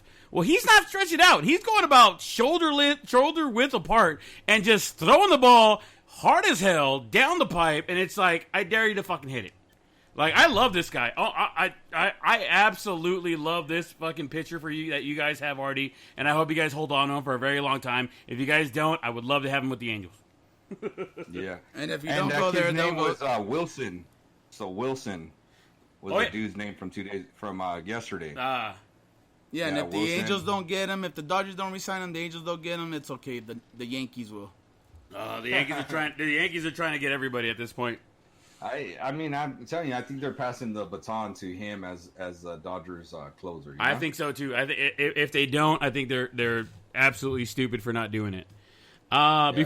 Before we touch into a couple more stories there, already before we close out the night, because this is the first time we're just going off the cuff, like I said from the beginning. Do you want to talk any other stuff about the Dodgers game tonight and the Dodgers game tomorrow? Like, I'm giving you the opportunity. I'm giving you the floor, sir. Go ahead and make the call. I mean, just to finish off what he asked, I think it's a fair assessment in terms of with Kershaw. I mean, the playoffs are always different. You're facing different guys. He hasn't been as bad as the stats portray. He was having a quality start until he got some bad breaks yesterday. He gave up 3 infield singles yesterday. I mean, dude, 3 infield singles? Are you kidding me? Like, that's kind of tough to deal with. I'm worried about tomorrow. I'm actually more worried about tomorrow than I would be about Game 7, because tomorrow we're facing the lefty. We know a lefty is starting on the mound for us, and against us, and I personally think we struggle against them. If we could find a way to steal that game, then I kind of like our chances in Game 7, even though Game 7 we probably have, Gosling throwing, and then Kershaw coming in from the pen probably, and maybe even throwing. Who knows? That they're gonna have to piece that game together. Maybe even Urias, who threw pretty well against them. So I'm most worried about tomorrow's game than anything for the Dodgers. I think they played well today. I think they carry some momentum. I think I really hope that they take into account what Corey Seager said at the end of the game. He says, "Hey, we hadn't seen Max Fried. He's a whole bunch of us had never seen him." And Corey was hurt last year, so Corey didn't even play. So, and I don't know if you know, but Max Fried, I think this is only his 3rd year playing in the pros. I believe this is his second full year. And then his rookie year, I think he was coming out of the bullpen. So it's only his 2nd year. So there's not a big book like how Andy mentioned, on him out there. And again, a lot of these Dodgers had never really seen him. They didn't see him this year, so that was the first time they were seeing him. So I'm hoping that does come into play and maybe things change. I think he still has a good game against us. I just don't think he comes out and dominates us the way he did before, if that makes sense. I know it might not, or it might be my little Dodger bias, but it's just literally taking facts into it of me thinking like, hey, he's right. Like, they hadn't seen this dude, so of course they're going to come out and not do as well against someone they hadn't seen. The other thing I think we really should talk about too is because it happened right after our other broadcast, is the Lakers winning the title, dude. It was one of the stories I was going to get into. I wanted to get into the baseball before we got into anything else. Like, I wanted to get into the assholes pushing to Game 7. I wanted to get into the Dodgers going into that. Like, I did want to touch into a few things before we got into that stuff, because I do have a couple other stories that we have touched on our Instagram and on our Twitter. I do wanted to touch on them, so we're going to get there. But I wanted to give us the appropriate amount of time to talk about the Dodgers winning tonight, the assholes pushing to Game 7. I wanted to talk a little baseball before we went anywhere else. And we are the blown save. So let's fucking get into it then. The Dodgers. I'm so sorry here. The Lakers, as Artie has so eloquently said, have won the NBA championship. They now have, I believe, 17, which ties them for the most NBA championships with the Celtics. Correct? Yes, sir. In NBA history. So LeBron has done it. I'm gonna be honest with you, Artie. And I know I touched base with you about this before, right when the game ended, and I was like, let me throw something by you as a diehard Laker fan. Like, I'm a Laker fan. I'm more of a Lakers in the playoffs. I'm a fan. All right, cool. I am a diehard Bulls fan. They haven't done shit in a long time, and I know it. I mean, I'm a rooter for shitty teams apparently. But I grew up watching Michael Jordan play, and during the late 80s, early 90s, Jordan and the Bulls were handling business, except for that little time he was over there playing baseball and stuff like that. They were handling business, right? So, I mean, how could I not grow up wanting to be a Bulls fan or wanting to be a Jordan fan? I loved watching that. I mean, I loved watching a bunch of different players play, but here we are. It's not like Magic was in the 80s when we were little, winning titles either. Right? I mean, we did see some of Magic do it. We saw the Lakers doing work. I'm not going to say we didn't, but it was Michael Jordan and the epitome of the greatness that he put on and off the court. I think that kind of sold me on the Bulls. I'm going to be honest. I was a young kid. I was impressionable. Like, it was one of those things, Artie. Like, leave me alone, Artie. Let me have the fucking Bulls. We're red like the Angels, right? They're exactly. Like, it was all red. Like, we're going to go run with it. The only blue I wear is Dallas Cowboy blue. And we're not going to get into the Cowboys. God damn it. We're not going to get into because I'm going to start yelling and screaming again. But anywho, but yes, the Lakers have won their 17th championship in the NBA in the bubble during all this turmoil, plus what happened with Kobe Bryant earlier this year and Gigi this year. Let me ask you this, Artie, and I know I posed this question to you before. Last Friday's game was exciting as hell. Came down to the last shot. Whoever missed it, and then the bad pass, whatever it was. Right? Yeah. I mean, I don't want to get back into it because I'm gonna start yelling and throwing things. I don't want to do that. But here we go. Game 6, right? Here we go. And first quarter was like, oh man, here we go. Every single bucket counts, every single takeaway counts, every single rebound counts. And then all of a sudden, end of the first quarter, they're up by like 13. End of the second quarter, going into the half, they're up by like 28. End of the third quarter, they're up by 36. I think at one point they were up by like 38 points. Yep. At some point, I mean, yeah, they were cruising. At some point, it got kind of boring. Like, a little bit. Like, I was like, okay, cool. Can we just stop the game now and just say the Lakers won? Can we, like, you guys aren't coming back. It's 32 points. You're not coming back at this point. Can we just call the game and celebrate? Can we? No, we gotta watch the rest. We gotta watch the rest of it. Okay, cool. Like, my neighbors came over and we were sitting here watching the game, and legitimately after the second half, we were just basically talking about life at this point here while the game was in the background. Like, we were still watching. We were still like, okay, cool. Like, they're still doing good. They're still up by 28. Oh no, Miami went on a 9-1 run or whatever, and oh, they're still down by 26. All right, cool. We're good. Like, let's keep talking. We were talking about fucking the lawn, the barbecues, the other neighbors. Like, we're just trying to like just have conversation because it was actually very boring. It was a very boring final. The last 3 minutes or so, 2.5 minutes, LeBron and AD were both on the sidelines. There wasn't really much to be like, oh my God, like it's coming down to the wire, this and that. I think had they won Friday, they were wearing the Kobe jersey. It was the first time they lost in the Kobe jerseys.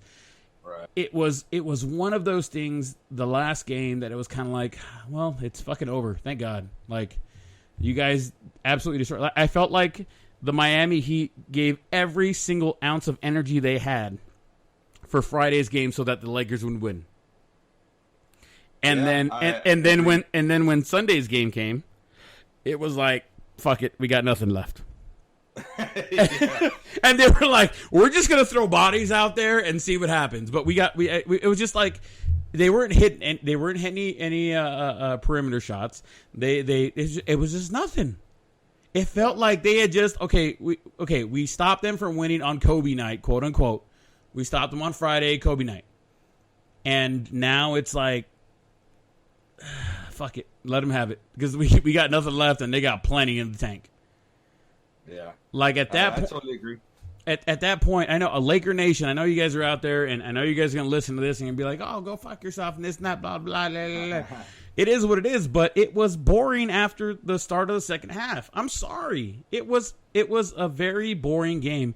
It took everything else that we were doing here at the house, having some drinks, talking about life, where we're going, who works where, new neighbors here and there. But it was like, take a peek over to the screen. Oh yeah, they're still winning by fucking 32. Like, at some point, like Artie, like I know I saw you guys pop some champagne. I saw a couple other of our friends that we've had in high school and afterwards and whatnot, popping bottles and stuff like that. Are you with me in saying like it was kind of anticlimactic? Not really. I mean, it's something that you've been working for. It was anticlimactic because you're not a Laker fan. So like for non-Laker fans, of course, like it wasn't. But the whole thing was like it was a weight off our shoulders because of everything that's happened with Kobe. That's really what it came down to. If things hadn't happened with Kobe the way they did, yeah, it probably would have been even worse, like in terms of what you're saying, like anticlimactic, like you're saying, but because it did happen with Kobe, we're enjoying the moment. We got a chance.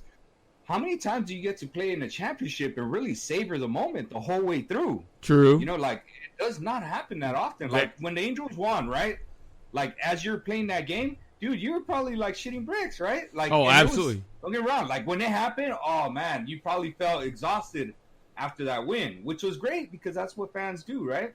Mm-hmm. But this one, we got to savor it, bro, like a beautiful, perfectly cooked steak that you've been waiting an hour for to come out from the damn kitchen from Ruth's Chris or wherever, right?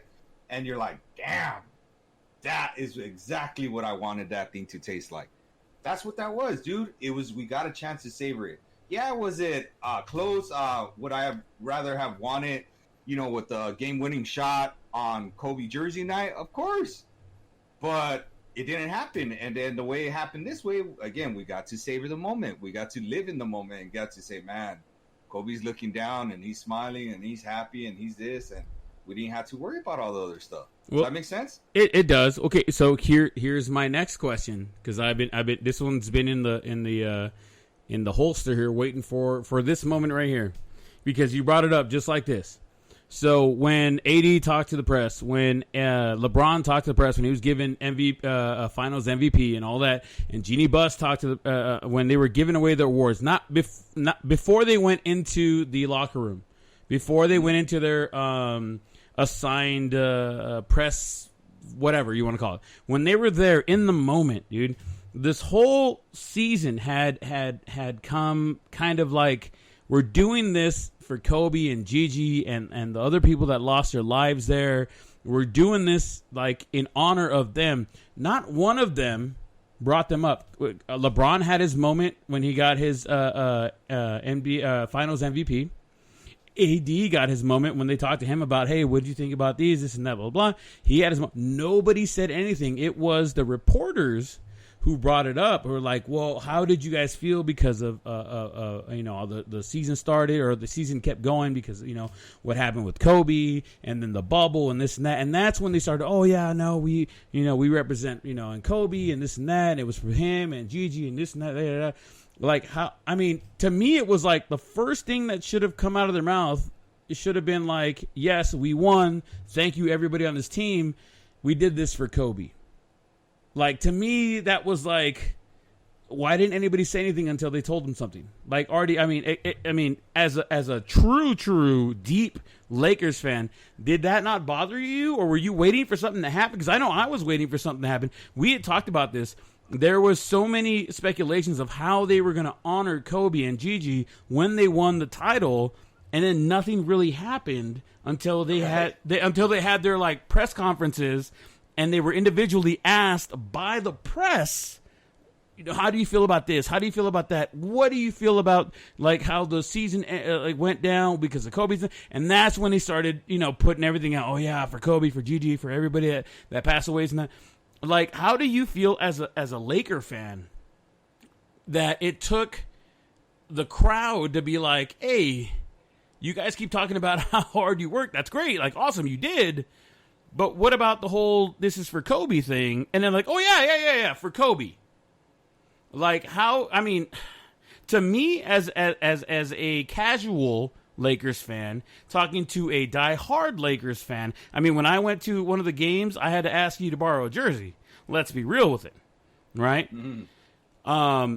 How do you feel about the lack of, I don't want to say respect, but the lack of prominence of you guys said you're going to win this title for Kobe. When you won the title, nobody said anything about Kobe until somebody was until the press pressed the issue. Where do you fall in that, Artie? That's interesting. I didn't really hear the end of all that because you were partying and drinking it up. Yeah, I was enjoying the moment again, savoring it and stuff like that. So I didn't really hear all that. I did see them posting stuff. So I mean, what can you say if you didn't really hear it? I'm here, dude. We all sat at the edges of our seats because we wanted to know what they were going to do to honor Kobe, to honor Gigi, to honor everybody who fell or who passed away that day. Like we had talked about before, there were so many rumors of what they were going to do, what they weren't going to do, like what was going to happen, and then nothing happened. Nobody talked about anything. Yeah. And I know a bunch of, maybe a lot of the Lakers fans out there didn't really pay attention because they were popping bottles, they were celebrating, they were hugging each other. Like everybody here at my house, we were excited, but we stopped what we were doing and we wanted to listen to what was going to happen because we were waiting for that moment to like, hey, Kobe, I know you're looking down and we didn't win it on Friday, but here we are today. And we shut it down. We made sure they weren't going to win today. We won by 32, whatever it was. Like, it's for you, It's for Gigi, and it is what it... But, like, none of that happened. And I feel like, as a casual fan, I feel a little bit cheated by LeBron and the Lakers because they put so much emphasis on they're doing it for Kobe, they're doing it for Gigi, they're doing it for them, and I felt a little cheated. I don't know, that's me. I felt a little cheated at that moment. I'm waiting for that big, I love you, big bro, this and that, yada yada. I brought it back to LA, and here it is for you. Like boom, here it is, and there was none of that. And I think I felt a little cheated. I felt a little like, bro, you blew them out by like 30 points. You couldn't, I don't know, man. I don't know. I felt a little cheated. Yeah. I was really surprised that they didn't have anything special. I mean, planned, not even a damn, a jersey or anything. A jersey, a tribute video, like nothing, like how you said, I was like, you said you had been expecting something or had been hearing stuff. And I told you, I was like, man, I'm glad I didn't hear nothing because I would have been disappointed the same way you were right now. You know what I'm saying? I mean, like I said, I stayed away from all the rumor mill and what they said they were going to do and what they said they weren't. I mean, I just tried to stay away from all of that because I was like, I respect, I love what Kobe did for the city of Los Angeles. I love what he did for the Los Angeles Lakers, what he continued to do after he got out. Like everything he was doing, I respected all that, and I loved everything he did. And for what happened and how the Lakers rallied around the tragedy that happened earlier this year, like I was expecting something, and I think we got nothing. Right, I agree. I don't think we got anything much out of it. You also have to remember a lot of these dudes that won the title, it's their first one. With the exception of who? Danny Green, Rondo, and LeBron.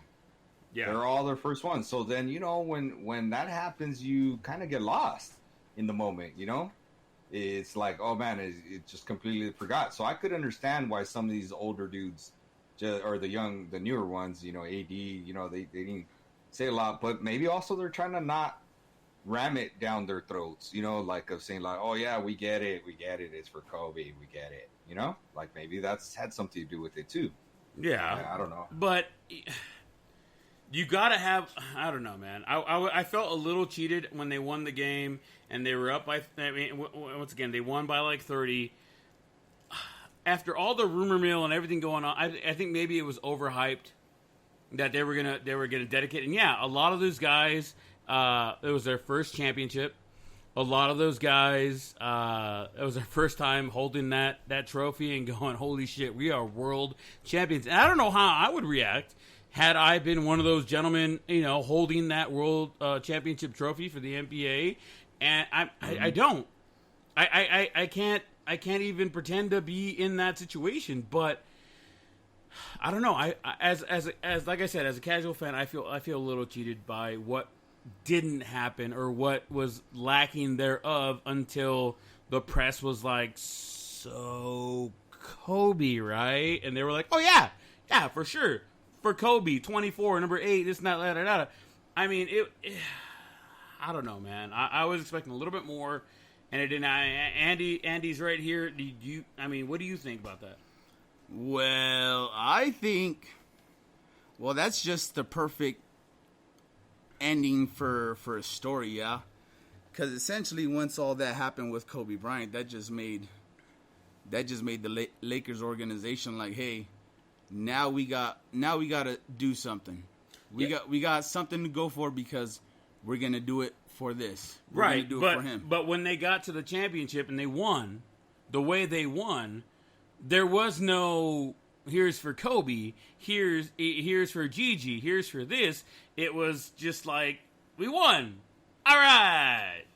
And it wasn't until later on that they were like, oh yeah, we did it for Kobe. We did it for you, and this and that, blah blah blah. There was that lack of just excitement about, like, we finished a job that we set out to do back in February, and we said we're gonna win this one for Kobe, we're gonna win this one for Gigi, we're gonna win the one for all these people, and yet when they won, none of that was there.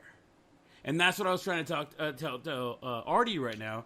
Like, as a casual Lakers fan, not a diehard like he is, like, a lot of the diehards didn't really see that because they were celebrating, they were doing this, they were doing that, whatever it was. But, some of us we were actually watching and waiting for it to happen, and it never happened. Like, I feel a little cheated as a fan of the greatness of basketball that they dedicated the season to this person, this I don't say entity, but to Kobe Bryant and Gigi and those who passed away that day.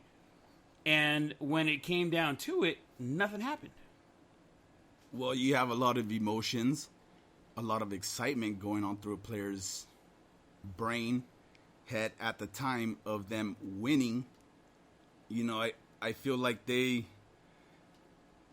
almost felt a burden. What do you think, Artie? Like a burden just because they didn't win, the 2 nights before in their Mamba jerseys. Yeah, I think you might be right with that too, Andy. Like, they might have felt like they let them down a little bit. Yeah, they might have had that type of feel. Again, I also think that it was so many of them was their first time, and I mean, they've been saying it all year long. LeBron was posting about it. It's for you. You're with us, blah, blah, blah, that stuff. I mean, it's like, how much more you want other than, like, some stuff like having a jersey for them inside there, maybe a video highlight package afterwards. Like, I mean, what can you really do, It's like AD said, this is what his dream has been ever since he was a little kid, was to play in the finals, to hold that trophy. That's where you also get that hunger inside, because ultimately they want it a little bit more. And what I say is by they want a little bit more, the Heats wanted it. Don't get me wrong. They wanted it. They wanted to win. They underdogs. They got shooters.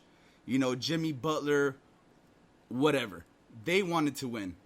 But so did the Lakers. The Lakers wanted to win. But I think that the Lakers had a little bit more heart because they had more to lose, at stake. Mm-hmm. At stake, if they would have lost, imagine what would have happened if they would have lost. Yeah. You know what I mean? Like, fucking another riot or something. Like, like, it makes you wonder. All this with Kobe Bryant, don't get me wrong, before, this incident happened, they were having a good season already, but this was like that, well, call it what it is, that kick in the ass. Let's go. Yeah. Get it in gear. We have the team to do it. We have the skill. We have the players to do it with. Why can't we do it? Right. Yeah, I agree. I feel like you're totally right there. They got a wake-up call, right? They're like, hey, man, what the hell are you waiting for? Life's too short, right? Literally, life's too short. Yeah, exactly. Take advantage of the situation that's here. I mean, And, you can say it was for Kobe and Gigi at the end of the day. At the end of the day, it was for the Lakers organization. It was for, what's her name, Janine Buss. Congratulations to Jeannie Buss for being the first general manager, female general manager to win a championship. So But congratulations. then let's also face, let's pull a Artie move. Let's pull up stats. How many other female general managers are there in the league? I mean, there's only her, I think. I want to be Artie? honest Yeah. with you. So I it's think I think it's majority owner, wasn't she? It was majority owner. Well, she's the majority owner and general manager. no. She took over. she's not the general She manager. took not over the- for her not- brother, didn't not she? the Take over for her general brother? No, No. for her dad. No, Jerry it's Buss. no. The general manager is Kobe's. Old agent. Yeah, the agent. That's the general manager. Yeah. Okay. Yeah, he's the general manager, and then Frank Vogel's the head coach. But it's, how many more other females? Okay, yeah, you're right. You're the first female to actually do it. You're the owner. Okay, great, and you did it. What was she up against? How many other coaches have coached in the NBA and been a female coach? Yeah. I'm with you there. Sorry, not a coach. Sorry, not a coach. The silence speaks volumes. Huh? I'm just letting you know that the silence speaks volumes. So it's the numbers don't lie. So congratulations to her being the first female to win it. Hats off. Tip your hat. Whatever, curtsy, whatever you want to do. But there, But wouldn't you? Isn't the numbers even worse because you're doing that? Because she is the only one that's there. Like, I think you're trying to make. To me, it sounded like the argument's being made the other way. Like, it's more impressive that she's the only one that is in that situation to do it, and she actually did it. It's like saying you okay. Like, I'll give you an example. An analogy might not be a good one, but you seen the movie with the End Game, right? With Iron Man, and he looks at Doctor Strange, and he tells him 1 in 234 billion, and he says just one. And he's like, damn, the odds, right? The odds are against you, but it's that one person, and she's the one that did it. Yeah. Maybe she's breaking barriers. You never know what things are going to happen. I mean, there was a tumultuous time with Jeannie and her brothers and the family when that all went down a couple years ago. And, I mean, it is what it is. We're back at another Lakers championship. So, at this point, how long has it been? 10 years? Was it 10 years? 2010, right? Was the last time they won it? 2009, 2010, that double with Paul Pau the Gasol? biggest thing over the last, I think they said 3 or 4 decades, the Lakers have always started the new decade with a championship. The 90s, the 2000s, and now the 2010s, and then you're right. now the 2020s. 2010. Yeah. And that they did a double. They did a back-to-back, right, with Pau Gasol. They did not win one in the 90s, though, sir. They did not? Oh, 88 was the last time they won it. Oh, well, I'm saying the beginning of the new decade, bro. 88's close. It's close. Yeah. I'm gonna give the Statcasters a little bit of leeway on that one. You're just gonna make them go look now. I know, right? Now I'm gonna go do things. All right. If we don't got anything else about the Lakers at this point, real quick, Conor McGregor has come out of retirement. He got tired. That was all like 4 months of retirement. He has come out. The former 2-division UFC champion has agreed to an MMA fight with Dustin Poirier. Poirier has agreed to it, and the Notorious responded, he has accepted the UFC's offer to fight. He said it was going to happen before the end of 2020, but it looks like it's going to happen in January of 2021. So congratulations to Conor McGregor. We're going to see him fight one more time. I think he's going to do whatever he does, but it's going to be a great fight no matter what we see, and we're going to go from there. What's his opponent's record? It doesn't matter. Conor McGregor is fighting. I mean, I honestly think they set this up so that Conor can fight one more time and get a W and move forward. I think this could be just to get more money for the UFC doing that. All absolutely. this. But you know what? The UFC didn't put this fight together. Conor McGregor went out and reached out to Poirier, and he was like, "You want to fight me? Let's go. If we're gonna fight, we're gonna fight before the end of 2020." And then it came down to UFC going, "Nah, bro, it's gonna be the second or third fight of 2021." And they said, "All right, fine, we're gonna do it." So they made it happen, but. Conor McGregor's getting back in the ring. He's going to be fighting in the next 3-4 months, so congrats to him. Already has nothing to say. It's just, I don't know, dude. You know, those are all, to me, they're just like money schemes, you know? Yeah. Contact sports, then contact sports boxing. Roy Jones Jr. and Mike Tyson. We already talked about these guys. They're going to fight in November, next month, late November. I believe the 24th, 26th, somewhere around there. We'll have to verify the dates here. But they are definitely going to fight. Mike Tyson was in an interview the other day on Good Morning, I think it was Good Morning America or something like that. He seemed a little incoherent. What was going on? People were like asking, like, maybe he shouldn't be fighting Roy Jones. Roy Jones was actually on the what the fuck is it called? Joe Rogan podcast the other day, and he was looking like he was ready to rock and roll too. So they're both looking like, I don't want to say like old fighters that are ready to fucking fight it out one more time, but they both look amazing. Granted, Tyson looks like a fucking animal. I'm sorry. And, but he looked a little incoherent. He did come out and say afterward, like, hey, I just had, I was, I forget what he said, but it was something to the extent of. My back was broken. It was something to the extent of that he had other things going on, other things were going on in front of him, and he kind of lost track of what was going on and the questions they were asking. So, I mean, we'll take it as it is. It'll be awesome to see that Tyson fight in November. Well, I don't know if it's true or not or what I seen, but I seen this video floating around somewhere because my coworker actually showed me Mike Tyson in the training, facility in the what do you call it, the gym, inside the boxing gym, hitting and busting combos with his trainer, and hey, he looks like 24, 25-year-old Iron Mike, man. I don't know. I do not want to be Roy Jones walking into that fight. Well, if I was Roy Jones, I'd wear earmuffs walking into that fight. but I'm just saying, dude. Roy Jones Jr., man, like you look fit, you look good, you look like you're in shape. But the way Mike Tyson looks, he looks like a fucking beast, bro. I'm sorry, he's a manimal at this point, and it's one of those things where it's like, I feel bad for the other person getting in the ring with them at this point. So. I don't know, but I don't. They all know what they're getting into. Absolutely, it's all for money. Absolutely, it's all for. And Mike Tyson said it ain't gonna be no exhibition. It ain't gonna be just a running around fight. Like we're both going out there to go throw some fucking gloves. And even Roy Jones Jr. said, I'm going out there to try to knock this fool out. I don't give a fuck who Mike Tyson is. He respects him, but he's gonna go out there to try and make a fight. Do you guys know when Mike Tyson's last fight was? It's like fucking 20 years ago. 2000? Did he make it to the 2000s? I doubt. I don't think so. I think it was early 2000s. I actually maybe. remember one of his last fights. Maybe it was even his last fight was against that Hawaiian guy, David Tua.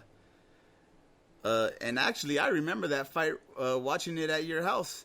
Because you guys had just gotten that big screen in that living room. Oh, that's right. And your dad and your it had to have been late 1990s then. Yeah, and your dad was excited that he had the fight or he had the big screen or something. Well, we had that that black box going. Yeah. Well, you know how the Mexicans do it. It was brown. It was just called the black box for other reasons. But I remember that fight. I remember David Tua. And you know what's funny is I remember. You were gone somewhere, and then you came back that day. We're getting into semantics at this point. Yeah. All right. Before we go anywhere, I know Artie and I were talking about this the other day. Before we go anywhere, Hall of Fame second baseman Joe Morgan, a key member of the Cincinnati Reds, famed Big Red Machine, died last Sunday. He was 77. Morgan died in his home in California. A family spokesperson told the Associated Press on Monday that he struggled with various health issues in recent years, including a nerve condition, a form of, I don't even want to try and pronounce this word, polyneuropathy. Morgan was a 2-time National League Most Valuable Player, a 10-time All-Star, and a 5-time Gold Glove Award winner. He is widely regarded as one of the best second basemen in baseball history, and has also gained renown for his 25-plus years as a broadcaster after his playing career. Me and Artie were talking about this the other day, and Artie, I know you're gonna pull this up right now, but how many just ball players and greats have we lost this year in 2020 alone, man? Like, Jesus. Artie? I think Artie has nothing to say at that point. No, how many? I don't know. I don't know the exact number, but man, I was telling you, every single week it feels like we lose a new guy. You know, like some other great ball player. Like every single week, we just talked about it with Whitey Ford. Yeah. And now we're like, dude, Joe Morgan, come on, man. You know, like, geez, it's just keep coming. I mean, 2020 is not the year, dude. 2020 is not the year. I mean, the only good thing about 2020 that I can see is the Blown Tape podcast has come to life in 2020. That's the only good thing I can think about. And it's not too far along either, right? Yeah, not too far along. A couple other quick hits. Cristiano Ronaldo and Alabama coach Nick Saban has tested positive for COVID-19. Also, athletic director for the Alabama football team, Greg Byrne, has also tested positive for COVID-19. So if you guys are still thinking like, hey, man, we're almost out of it, we're good, I don't got to worry about it. Yeah, like, it's out there. It's still there. Take care of yourselves. Yeah. Be careful where you go. All right, Artie, you got anything else to talk about before we call it a night?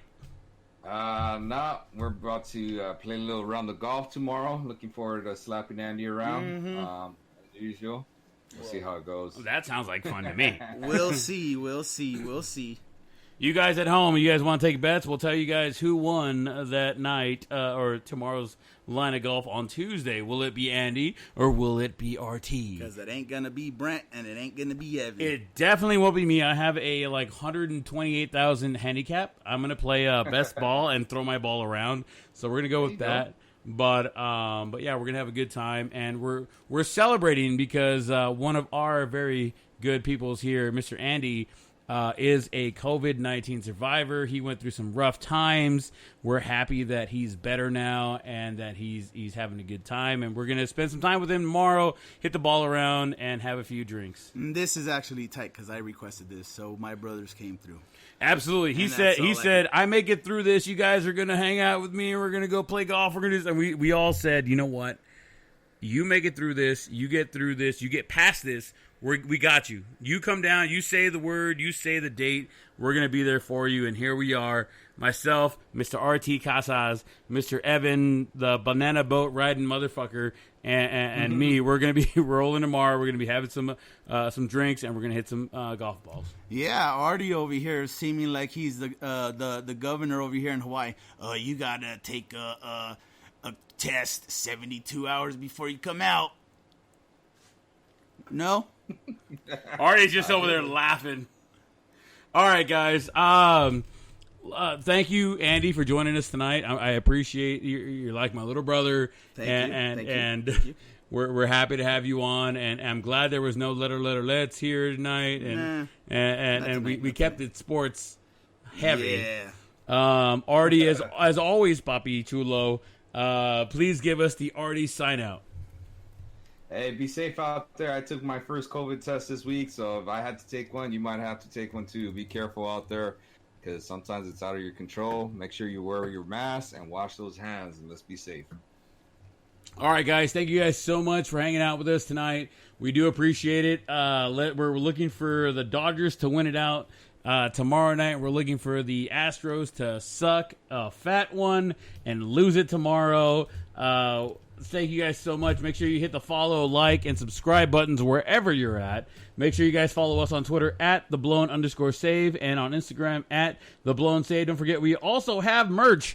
Go check out Twitter. Go check out Instagram. We have the links up there. The website's coming up. The website will be the easiest place for you to go to be able to get our merchandise. Don't forget, you can also reach out to us, for topics and things you want to talk about at theblownSavePodcast@gmail.com for now. We look forward to hearing back from you guys. Thank you guys all over the world that are listening to us. Thank you guys all across the nation here in the United States that are listening to us. Andy is so excited to say that. One more thing, I'm going to give you guys a little topic to talk about next time.